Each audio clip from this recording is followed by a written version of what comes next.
Israel Hamas युद्ध के बीच America बार बार Israel को चेतावनी दे रहा था कि वो राफा पर हमले न करे और अगर वो ऐसा करता है तो राफा की लड़ाई में इजराइल का साथ नहीं देगा।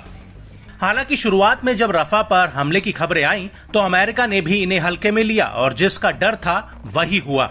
इजराइल में तमाम चेतावनियों को दरकिनार करते हुए राफा पर चढ़ाई कर दी, लेकिन गाजा के इतर इजरायली सेना उत्तरी बॉर्डर पर हिजबुल्लाह के भीषण हमलों से जूझ रही है और बार बार ऐसे हालात बन रहे हैं जब हिजबुल्लाह और इजराइल में सीधा युद्ध छिड़ सकता है।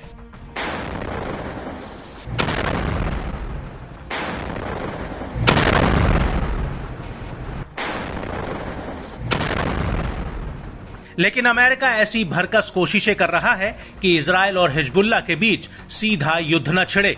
खुद बाइडेन ने अपने विशेष प्रतिनिधि एमोस होचस्टाइन को इजराइल भेजा था और कहलवाया था कि नेतन्याहू हिजबुल्लाह से पूर्ण युद्ध से दूर रहें।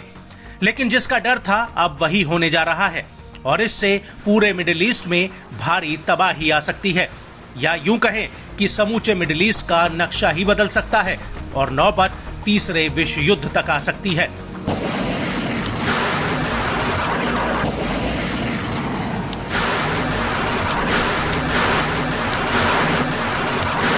दरअसल हिजबुल्लाह ने ताल ठोक कर ऐलान कर दिया है कि वो इजराइल के साथ आर पार की लड़ाई के लिए तैयार है। हिजबुल्लाह के प्रमुख हसन नसरल्लाह ने अपने एक संबोधन में इसका ऐलान किया है। यही नहीं, उसने साइप्रस देश को भी चेतावनी दी है कि अगर उसने इजरायली फौज की मेजबानी की तो अंजाम उसके लिए भी बुरा होगा।